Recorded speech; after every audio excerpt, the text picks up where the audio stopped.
नमस्कार, आप देख रहे हैं पब्लिक भारतवर्ष। अभी हम वैशाली क्षेत्र में हैं। वैशाली क्षेत्र संख्या 1 में जिला परिषद उम्मीदवार और आने वाले चुनाव के उम्मीदवार हुई बबीता नारायण जी, जिनके प्रतिनिधित्व कर रहे हैं इस बार दिग्विजय नारायण जी।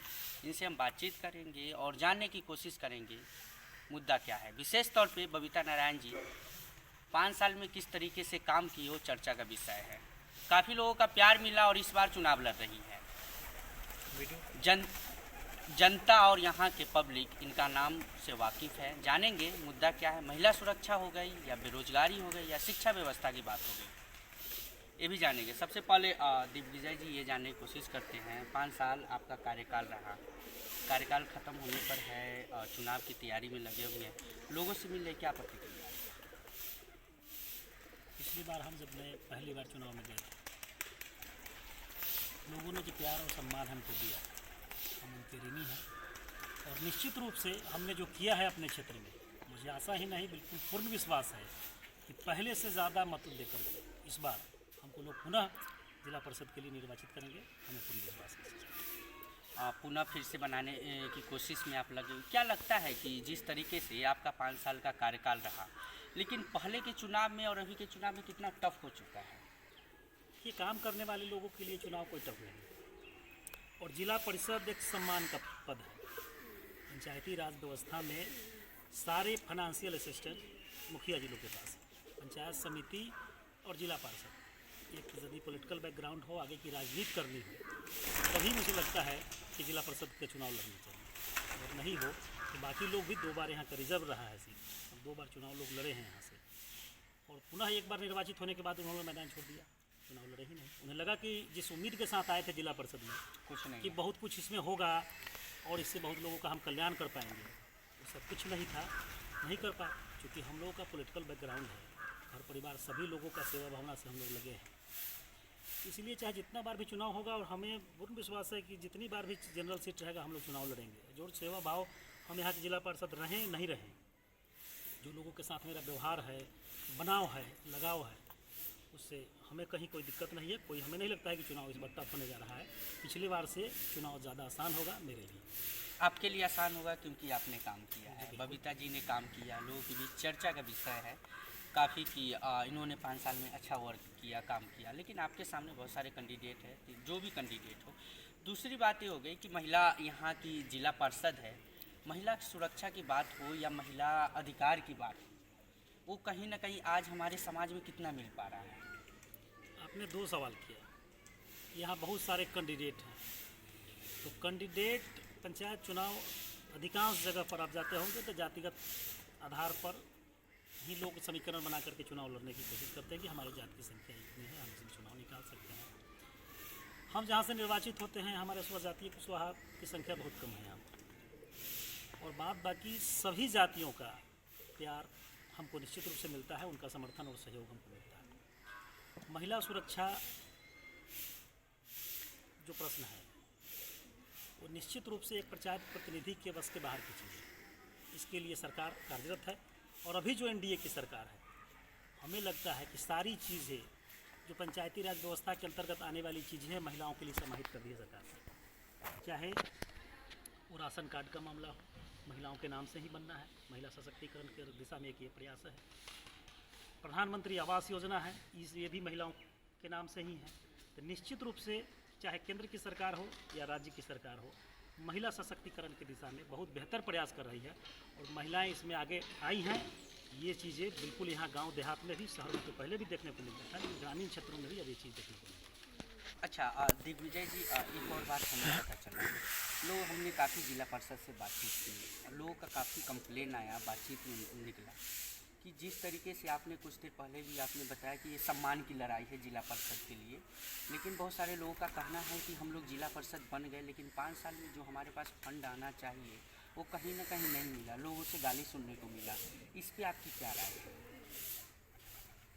कि चाहकर भी फंड से, बहुत लोगों के पास फंड है, उनको भी गाली सुनने की जरूरत पड़ती है। तो आप लोगों से किस तरह का लगाव रखते हैं, इस पर निर्भर करता है एक। और दूसरी नंबर चीज़ है कि हम चाह के भी यदि बहुत सारा फंड ही आ जाए तो सड़क, हम जिला परिषद के पास एकमात्र पंचम राज्य वित्त आयोग की राशि आती है, और पंचम वित्त आयोग की राशियों में 50% पंचायतों को, 30% बीडीसी को, पंचायत समितियों को, और जिला परिषद को उसका 20% मिलता है। आज तक हमारे क्षेत्र में मात्र 50 लाख रुपया हमें मिला 5 वर्षों में।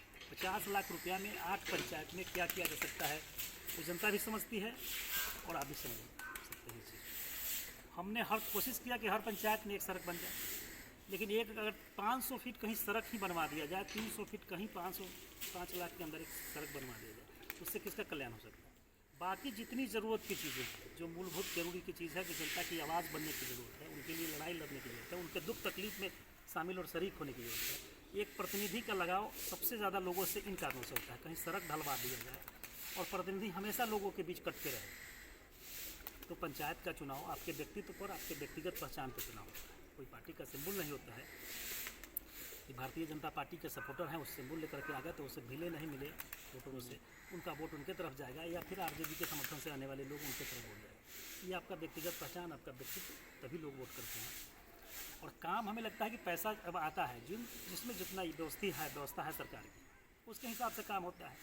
आप लोगों के बीच कितने दिनों तक 5 वर्षों में जनता ने आपको चुना, उसमें कितने दिनों तक आप पहुंच बना कर रखे लोगों से, लोगों का दिल जीतने में 5 वर्षों में कितने कामयाब हुए।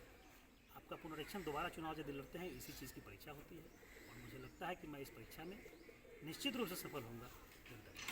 जनता आपके साथ है। एक और बात है, सबसे प्लस पॉइंट रहा मुखिया और जिला परिषद के लिए। जब फर्स्ट बार लॉकडाउन लगा उस समय कहीं न जोरों शोर से मुखिया और जिला परिषद या हमारे सुरक्षाकर्मी हो गए, इन्होंने साथ दिया मजदूर लोगों का।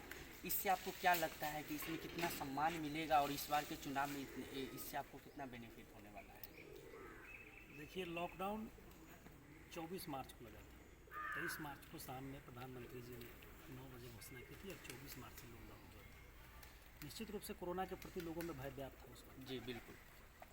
और लोग घर से निकलना नहीं चाहते थे। जो लोग बहुत ज़रूरी सामान के लिए निकलते भी तो प्रशासन की शक्ति थी, प्रशासन ने भी बंद करवाया सभी चीज़ों को। लेकिन 24 तारीख से, जिस दिन से लॉकडाउन हुआ, उसके दूसरे दिन के बाद से कंटिन्यू जब लोग घर से नहीं निकलना चाहते थे, कुछ बिरादरी से लोग कट के रहना चाहते थे, उस वक्त ये पूरे पंचायत नहीं पूरे ज़िले में ये मैसेज है कि मैं इकलौता इस तरह का प्रतिनिधि था कि डोर टू डोर जा कर के और अपने स्वनिधि से सारे लोगों को मास्क, साबुन और सैनिटाइजर का वितरण किया। और इसका रिजल्ट भी लोगों के बीच में मिलता है। ये नहीं था कि वो 10 रुपये का मास्क, 10 रुपये का साबुन और 20 रुपये का सैनिटाइजर बहुत बड़ी चीज़ होती है। आप कर रहे थे तो मुखिया जी क्या करते थे?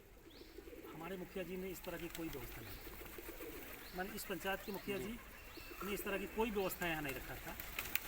बाद में सरकार की तरफ से जब आया था 15वीं वित्त आयोग की राशि, जब कोरोना का लगभग भय व्याप्त जो था, लोगों के मन से डर निकल चुका था, उस वक्त मास्क का वितरण पंचायत के द्वारा सरकारी निधि से कराया जा रहा था। लोगों ने मास्क को भी इस तरह से, हाँ आपके नाम में घर में 4 लोग हैं, 4 मास्क चाहिए, लोग ऐसे उठाते थे, उसको रख देते थे, हाँ उधर रख दीजिए, ये चीज़ खत्म हुई। हम जिस वक्त पहुँच रहे थे उस वक्त मास्क और सैनिटाइजर और साबुन बहुत मैटर नहीं करता था। लोगों का ये कहना था कि जब लोग घर से नहीं निकल रहे हैं, एक फैमिली के लोग दूसरे से मिलने में कतरा रहे हैं, उस वक्त इस कठिन परिस्थिति में आप हमारे दरवाजे तक चल के आए मिलने के लिए, ये बहुत बड़ी चीज़ है मास्क की चीज़। और इसकी चमोर सराहना भी हुई, अखबार ने भी बहुत बड़ा कवरेज इसको दिया। 3-4 दिनों से कंप्लीट, चाहे वो कोरोना हो, मेरा चूँकि बाढ़ग्रस्त इलाका है बिल्कुल, और हम लोग ये गंडक नदी के ये से हैं, और उधर से सरैया से कौन नदी निकलती है, बाया नदी, 2 नदी से घिरा हुआ क्षेत्र है। तो बाढ़ की समस्या हर साल आनी, इस बार कुछ ज़्यादा ही। उस बाढ़ में भी यथासंभव हमसे जो संभव हो पाया, जहाँ जहाँ लोग हमारे लोग प्रभावित थे, सरकार की व्यवस्था बाद में पहुँची, हमारी व्यवस्था हर जगह हम लोगों ने कोशिश की। हमारे टीम के जितने भी लोग हैं सभी लोगों ने, हम लोगों ने कोशिश की, एक टीम वर्क हुआ और सभी लोगों ने कोशिश किया कि हमारी व्यवस्था लोगों तक जरूर पहुँचे। और ये हमेशा से ही चर्चा का विषय रहा है और लोग इसकी सराहना भी करते हैं। सराहना करते हैं। एक और सवाल, क्या हम मान के चल सकते हैं आने वाले चुनाव में बबीता जी फिर से जिला परिषद बनती है? वैशाली क्षेत्र संख्या 1 के जितने सारे वासी हैं, जनता है, 8 पंचायत है, जिस तरीके से आपका 5 साल का कार्यकाल रहा, सुरक्षित रहा, लोगों ने सुरक्षित महसूस किया, फिर से आगे भी यही करेंगे? जी बिल्कुल। और मुझे लगता है कि पिछली बार हमारा जीत का मार्जिन 7,500 के लगभग था जी। और इस बार हम उस आंकड़े को पार करेंगे और उससे ज़्यादा प्यार और स्नेह हमारे यहाँ के लोगों का, जनता का हमें ज़रूर मिलेगा। और जिस तरह का माहौल हमारे यहाँ है, बिल्कुल वो माहौल कायम है। हमारे चैनल के माध्यम से माननीय मुख्यमंत्री जी से कुछ कहना चाहते हैं? माननीय मुख्यमंत्री जी से और भारत सरकार के माननीय प्रधानमंत्री जी से, आदरणीय मोदी जी से भी हम कहना चाहते हैं कि पंचायती राज व्यवस्था में यदि चुनाव होता है तो निश्चित रूप से सबों को फाइनेंशियल रूप से सुदृढ़ करने की ज़रूरत पड़े कि आदमी जनता की आकांक्षाओं को पूरा कर सके। जैसे विधायकों को एक विधायक निधि है कि 2 करोड़ रुपया आप अपने स्वविवेक से किसी भी निधि में खर्च कर सकते हैं। एक जिला पार्षदों को भी एक जो भी टेंटेटिव अमाउंट हो, एक निधि इनके लिए भी आवंटित की जाए कि आप उसको अपने क्षेत्र में जिस रूप में खर्च करना चाहते हैं। जनता की ज़रूरत हो सकता है कि चापाकल की हो और मुझे कहा जाए कि नहीं यहाँ रोड डालना है। जनता की ज़रूरत ट्राईसाइकिल देने की ज़रूरत हो, जनता की ज़रूरत कहीं नाला बनाने की हो, और पंचम वित्त आयोग में ऊपर से इंस्ट्रक्शन है कि सिर्फ इससे पीसीसी ढलाई हो सकता है। तो ये एक निधि निश्चित रूप से कहना चाहिए कि जो लोग चुनाव जीत करके आते हैं, जनप्रतिनिधियों से लोगों की आकांक्षा रहती है, उस पर हम खरे उतर सके, इसके लिए व्यवस्था तो होनी ही चाहिए। लास्ट सवाल, वैशाली क्षेत्र संख्या 1 से जितने सारे वासी हैं, जनता है, आने वाले चुनाव के लेके दिग्विजय नारायण जी का कोई संदेश जनता को? मैं हमेशा जनता के बीच ही रहता हूँ और हमेशा संवाद करता रहता हूँ।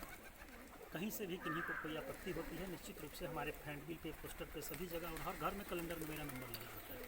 सारे लोग ये करते हैं और हम आपके चैनल के माध्यम से ज़रूर लोगों से अपील और उनके साथ विनम्र आग्रह करना चाहते हैं कि आने वाले चुनाव में पिछली बार से की तरह जिन्होंने आप लोगों ने जो हमारे सहयोग किया था, निश्चित रूप से आप सब पुनः उससे ज़्यादा सहयोग की हम अपेक्षा आपसे रखते हैं और आशा ही नहीं, बिल्कुल पूर्ण विश्वास भी रखते हैं कि उससे ज़्यादा लोग मुझे सहयोग करने के लिए हमेशा तत्पर हैं और करेंगे। दिग्विजय नारायण जी से हम बातचीत कर रहे थे, बबीता जी का प्रतिनिधित्व कर रहे थे।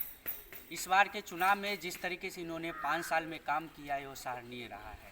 विशेष तौर पे महिला सुरक्षा और लॉकडाउन में इन्होंने डोर टू डोर जाके लोगों के बीच जाके इन्होंने सैनिटाइजर, मास्क वितरण या लोगों से मिलने का काम किया। ये काफ़ी सराहनीय है। जिस समय लोग घर से निकलने के लिए डरते थे, उस समय दिग्विजय नारायण जी ने घर से बाहर निकला और लोगों के बीच गए। अब देखते आने वाले चुनाव में किस तरीके से इनका प्रचार प्रसार या लोगों का प्यार मिलता है, तो आने वाला वक्त ही बताएगा। कैमरामैन पिंटू के साथ मैं राजीव।